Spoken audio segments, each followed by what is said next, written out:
one of the renowned MBA institutes in the country, one of the top 10 institutes in the country. And this is a course that is offered only by SP Jain. Recently, ISB Hyderabad has started offering this course. I'll just give a gist of what this course is all about. The course is only for the people who are second generation or third generation business people. They should already have a business background and they should have quite a good experience in the business and knowledge about their business. So that is how I got into this business. This course. What this course teaches is all about the family managed business. How do you manage your family business? Let's say start from finance, manufacturing, marketing, everything. At the end of this course, you have enough knowledge to manage your family business, what your parents have built, and also you can take it forward. I'll just mix Tamil and English if you. I thought Mr. Prasanna, when he was speaking, everybody is comfortable with Tamil also. So, இன்னைக்கு வந்து பாத்தீங்கன்னா FDI வராங்க, a lot of foreign companies are coming into the country.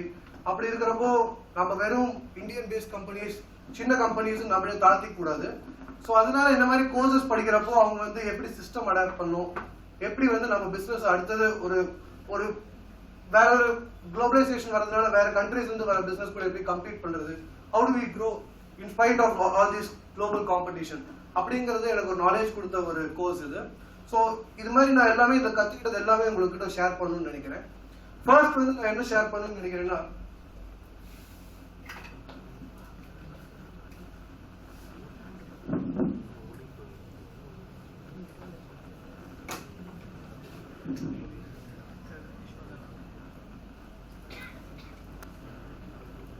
MBWA. MBWA is managing by walking around. Usually, நான் வந்து second generation businessman. எங்க அப்பா start பண்ண business தான் நான் second generation I'm just taking over it.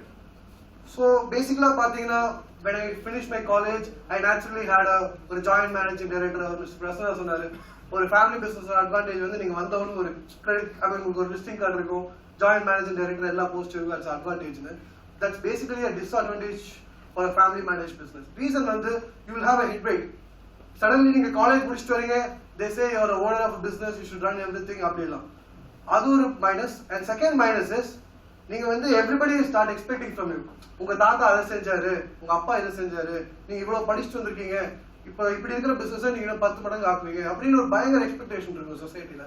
நீங்க நாளைக்கு போறீங்கன்னா, ஓ நீங்க அவரோட சொன்னா அப்பெல்லாம் நீங்க இதெல்லாம் படிச்சுட்டு வந்திருக்கீங்களா, இப்ப இருக்கிற பிசினஸ் என்ன பண்ண போறீங்க அப்படின்னு பயங்கரமான ஒரு எக்ஸ்பெக்டேஷன் இருக்கும் அவங்க மேல. அப்படி இருக்கிறப்போ என்ன பண்ணணும்னா, நம்ம lot of people second generation third generation வரவங்க, they tend to take fast decisions, immediate changes கொண்டு வரணும், பிசினஸ் குள்ள நிறைய மாற்றம் கொண்டு வரணும், அடுத்த லெவல் கொண்டு போகணும் அப்படி பயங்கரமா பண்ணுவாங்க, even without knowing properly what their business is all about. So before taking any decision or changes, don't go by what others say. You should actually do the basics right. By managing by walking around na enna, you have to walk around your company or factory, whatever it is. You should start interacting with everybody. You should never stay in your JMD cabin and the mari stay panave kuda. As a young entrepreneur, my advice is this. For example, starting from the security guy in your company to the top level executives, எல்லாரும் கூட interact பண்ணும். அப்ப பண்ணும்போது மூணு விஷயம் நம்ம தெரிஞ்சுக்கலாம். ஒன்னு வந்து நம்ம கம்பெனி என்ன நடக்குது, நம்ம ஒரு மைண்ட் செட் ஒன்று நினைச்சிருப்போம், ஏன்னா we are just studying, we are not into business. So அப்படி பண்றப்போ நீங்க வந்து உங்க கம்பெனியில் என்ன நடக்குதுன்னு கிளியரா தெரிஞ்சுக்கலாம். ரெண்டாவது, நீங்க வந்து we can choose the right people for the right job. You won't know who will do the job. நீங்க ஃபியூச்சர்ல ஒரு பிசினஸ் எக்ஸ்பான்ஷன் போறீங்கன்னா உங்களுக்கு யார் அது கரெக்டான டாஸ்க் எடுப்பாங்கன்னு தெரியாது. நீங்க மேனேஜிங் பை வாக்கிங் அரவுண்ட் பண்ணும்போது யார் எல்லாரும் பத்தியும் நீங்க தெரிஞ்சுக்க வரப்போ நாளைக்கு வந்து ஒரு ஜாப் கொடுக்கணும்னா உங்களுக்கு யார்கிட்ட கொடுக்கணும் தெரியும். கரெக்ட். அதே மாதிரி நீங்க வந்து you should be a good listener. இது பண்ணும்போது நீங்க குட் லிசனரா இருக்கணும். You should never be a critic to them. ஒருத்தர் சொல்றாங்கன்னா அதை தப்பு கண்டுபிடிக்க கூடாது. ஃபர்ஸ்ட் வந்து எல்லாருமே அப்சர்வ் பண்ண கத்துக்கணும்.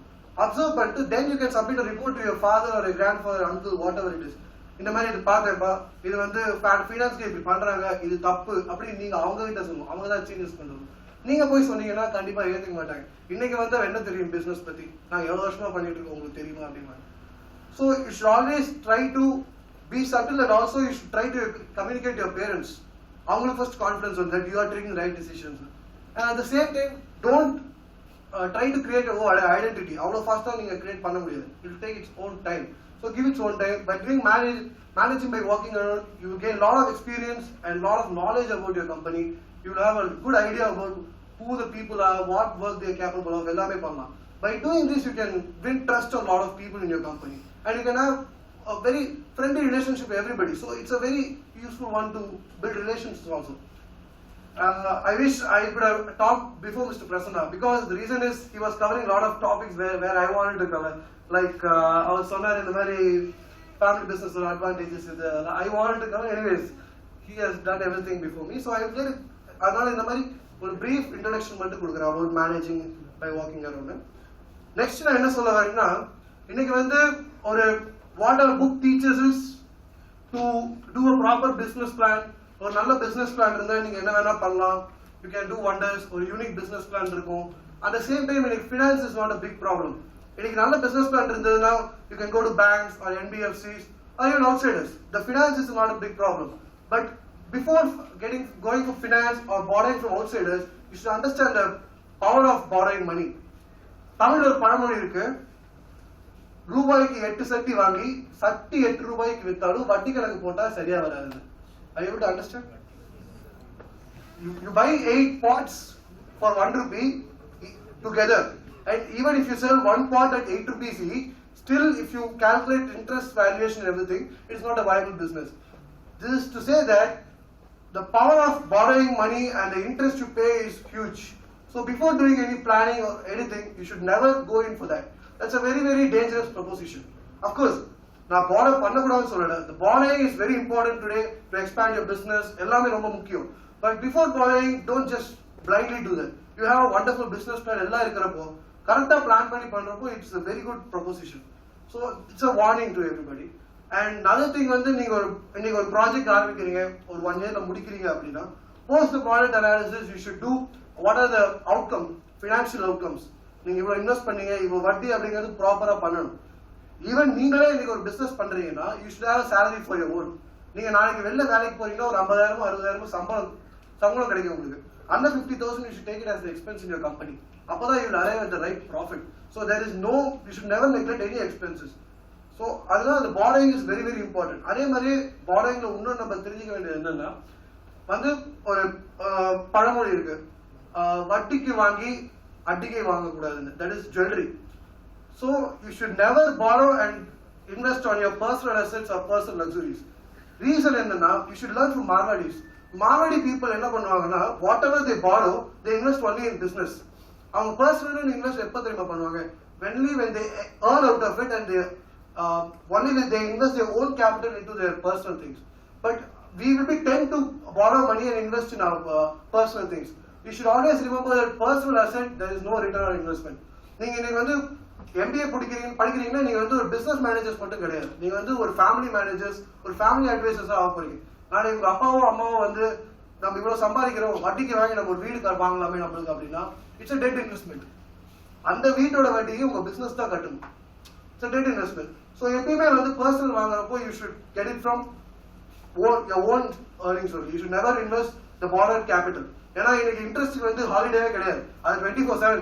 நீங்க ஹாலிடேவா இருந்தாலும் சரி, உங்க ஃப்ரெண்ட்ஸ் கூட வெளில போனாலும் சரி, என்ன பண்ணாலும் சரி, 24/7 உங்களுக்கு இன்ட்ரெஸ்ட் கால்குலேட் ஆகிட்டே இருக்கும். So you should no that's a very tricky proposition. அது வந்து நீங்க எப்படி ஹேண்டில் பண்ணுறது கொஞ்சம் ரிஸ்கியான ப்ரொபோஷன், நீங்க கரெக்டா ஹேண்டில் பண்ணணும். அது வந்து உங்களுக்கு எப்படி சொல்லணும்னா, ஒரு எலக்ட்ரிக் ஷாக் மாதிரி, ஒரு எலக்ட்ரிசிட்டி மாதிரி. நீங்க கரெக்டா யூஸ் பண்ணீங்கன்னா it will lighten your business. தப்பா யூஸ் பண்ணீங்கன்னா it will bring it to your disaster. ஒரு ஷாக் அடிச்ச மாதிரி. So that's a very, very dangerous proposition. And next நான் என்ன சொல்ல விரும்புறேன்னா, white money. Today many of the small and medium business in India வந்து எப்படின்னா, நம்ம அப்பா தாத்தா காலத்துல they do business with a lot of black money. அப்படி பண்றப்போ கவர்மெண்ட் இருந்து பிச்சை பண்ணலாம். அப்படி பண்ணதான் நம்ம இன்னைக்கு இருக்கிறது. நம்மளோட நிம்மதியா இருக்கணும், சந்தோஷமா இருக்கணும். அப்படி அவங்க ஏர்ன் பண்ணது சில டைம் அது நம்மளுக்கு ஃப்ரூட்ஃபுல்லா இருக்கலாம். பட் இன்னையோட ரியாலிட்டி நம்ம புரிஞ்சுக்கணும். Today white money is the very, very important factor for running a business. So sir sonar, you were saying my balance sheet was like a clean pay, or mirror பார்த்த மாதிரி இருக்கும். That's a very, very clean balance sheet. The proud thing he says, அதுல advantages நிறைய இருக்கு. நீங்க ஒரு clean balance sheet வச்சிருந்தீங்கன்னு வச்சுக்கோங்களேன், அது வந்து உங்களுக்கு பேங்க் ஃபண்டிங்க்கு ஈஸியா இருக்கும். Always you should have go for outside. Outside you will 36%, 48% interest. Now already I told you the power of borrowing money and the interest you pay for it. When you have a clear balance sheet, you get a bank funding for a much more cheaper rate, and it's a value for your company also. இன்னைக்கு வந்து எல்லா கம்பெனியும் பண்றது there is a concept. Company ஆரம்பிச்சு விற்கணும்னு company ஆரம்பிப்பாங்க, brand ஆரம்பிச்சு விற்கணும்னு brands ஆரம்பிப்பாங்க. That is a concept. அப்படி இருக்கிறப்போ your balance sheet speaks everything. If you are developing a brand, இன்னைக்கு ஒரு கம்பெனி ஆரம்பிச்சு ஒரு 10 வருஷத்துல நீங்க நல்லா கொண்டு வரீங்கன்னா நாளைக்கு you can sell it 5 times 10 times. நாளைக்கு FDI வராங்கன்னு வச்சுக்கோங்க, அவங்களுக்கு ஒரு பிளாட்ஃபார்ம் கிடையாது. நீங்க ஒரு டிஸ்ட்ரிபியூஷன் கம்பெனி வச்சிருக்கீங்க, ஒரு கொரியர் கம்பெனி வச்சிருக்கீங்க, அவங்களுக்கு ஒரு பிளாட்ஃபார்ம் கிடையாது. அவங்க ஆல்ரெடி நீங்க ரெடி பண்ண ஒரு பிளாட்ஃபார்ம் வாங்கிக்குவாங்க. அதுக்கு வந்து your papers are very very important. If you have a proper balance sheet that speaks about your business, that's very very important. And today you can't avoid white money, you can't make black money. That's a very different proposition because இன்னைக்கு வந்து the procedures are very very difficult. இன்னைக்கு sales tax பாத்தீங்கன்னா I was just taken a class in FMB. Sales tax எவ்வளவு forms இருக்குன்னு A B C D A F G H I J form வரைக்கும் இருக்கு. கண்டிப்பா எந்த பிசினஸ் மேனாலே அவ்வளவு forms maintain பண்ணவே முடியாது. அவ்வளவு காம்ப்ளெக்ஸான இருக்கிற பிசினஸ்ல you can't hide things just like that. அந்த பழைய கால வேலை இன்னைக்கு வந்து you can't hide things just like that. So you should learn to pay taxes and then earn out of it. That is a very very healthy proposition. ஆனா நம்ம அப்பாவோ தாத்தாவோ வந்து they were used to these things. So we have to change. This change is very very very necessary. அப்பதான் நீங்க வந்து நாளைக்கு ஒரு global மார்க்கெட்டோட கம்பீட் பண்றதுக்கு it's very very useful. So அது ரொம்ப முக்கியமான விஷயம். அடுத்தது வந்து ஒரு பேக்வர்ட் இன்டகிரேஷன் ஒரு கான்செப்ட் பத்தி பேசணும்னு ஆசைப்படுறேன். பேக்வர்ட் இன்டகிரேஷன் என்னன்னா, ஃபார் எக்ஸாம்பிள் ரிலையன்ஸ் எடுத்துக்கோங்க. ரிலையன்ஸ் வந்து பேசிக்கா என்ன பிசினஸ் நீங்க தெரியுங்க? Polyester. So Reliance followed this technique of backward integration, which many businesses in India are following it, are very very successful. Backward integration enna, Reliance were making polyester. Then what they did is polyester raw materials, chemicals. They started manufacturing chemicals. Chemicals eduthu kedikudhu petroleum products. They started manufacturing petroleum products. Adu engindu varudhu oil refineries. So they went into oil refineries. So vandu avanga backward integration, adoda raw material enga, adoda raw material enga, adoda raw material enga. Backward integration oda periya advantage enna, இன்னைக்கு வந்து எல்லா செக்மெண்ட்லயும் FDI are coming in a big way. 58% FDI, 100% FDI. You should have seen average 50%. In no time, every business there will be 50% FDI. Lot of foreign investors will be coming. Appo, you should have an advantage over your competitors. Foreign competitors could advantage irukkunna. They have economies of scale. Pala countryல அவங்க வந்து manufacturing unit வச்சிருக்காங்க. பல வந்து அவங்களுக்கு duty free எல்லாமே இருக்கலாம். But being an Indian based company, you should compete with them. அப்படி இருக்கிறப்போ one big advantage you have over others is cost. நீங்க காஸ்ட்ல எந்த அளவுக்கு கம்மி பண்ண முடியுங்கிறது பேக்வர்ட் இன்டகிரேஷன் பண்ண முடியும். பிகாஸ் நீங்க ஒரே ரா மெட்டீரியல் சப்ளையர் நம்பி இருக்கலாம், அந்த ரா மெட்டீரியல் சப்ளை நாளைக்கு FDI மட்டும் சப்ளை பண்ணலாம். இப்படி பண்றப்போ யாருமே நம்ப தேவையில்லை. இன்னொன்னு வந்து உங்களுக்கு ரா மெட்டீரியல் வரப்போ அந்த மார்ஜின் குறையுது. உங்க ரா மெட்டீரியல் டீலர் உங்களுக்கு சப்ளை பண்றாருன்னா உங்களுக்கு ஒரு ப்ராஃபிட் வச்சு தான் உங்களுக்கு கொடுப்பாரு. நீங்களே ரா மெட்டீரியல் மேனுஃபேக்சரா போனா your margin gets reduced. So you can provide at a cheaper rate that no other company can provide. Backward integration is very very important if you want to grow. That is also was a lesson taught maybe by the college, and also I learned it from my father also. Even we followed a backward integration. We were doing retail pharmacy, and then we decided why don't we create our own brand. Mattavanga product irukradhukku நம்ம ஒரு brand create பண்ணலாம்னு. Then we went into manufacturing பண்ண. First we started ஒரு மத்தவங்க கிட்ட manufacture பண்ணி வாங்கி நாங்க மார்க்கெட் பண்ணிட்டு இருந்தோம். Then we started our own manufacturing unit. இப்படிலாம் பண்றப்போ இன்னைக்கு எத்தனையோ pharma companies, pharma is a company industry where 2,000 to 3,000 companies are there. Still if you are able to sustain, this is one of the reasons, backward integration. இன்னைக்கு எத்தனை பேர் வந்தாலும் போனாலும் we are able to sustain and we can provide at a cost that no other company can give. So நீங்க business பண்றப்போ you have to keep in mind of the backward integration concept. That's a very very important concept. And next one நான் என்ன பேசணும்னா, I want to speak about diversification.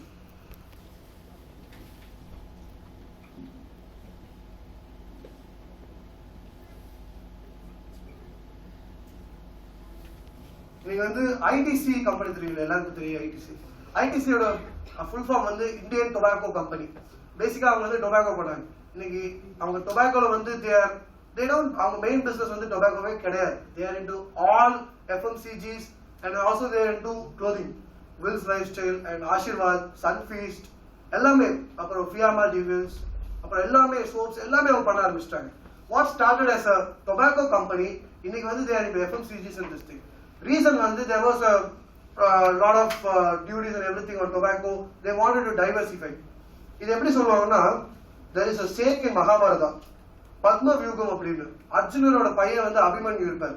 அவர் என்ன பண்ணுவாரு, அந்த வார் நடந்துட்டு இருக்கிறப்போ ஒரு சர்க்கிள் இருக்கும், அந்த சர்க்கிள்குள்ள என்டர் போய் ஃபைட் பண்ணி வெளில வரணும். அவர் அபிமன்யு என்ன பண்ணுவாருன்னா, அவருக்கு என்டர் பண்ண தெரியும், வெளில வர தெரியாது இதுல இருந்து. அதனால he gets killed. அந்த பத்ம வியூகம் வந்து கரெக்டா படிக்கணும். பிசினஸ் இஸ் நத்திங் பட் பத்ம வியூகம். You should know when to enter into a business and when to come out of it. So அதுக்கு வந்து நீங்க டைவர்சிஃபை பண்ணா, இன்னைக்கு வந்து பிசினஸ் கிளைமேட் வந்து ரொம்ப மோசமான ஒரு பிசினஸ் கிளைமேட்.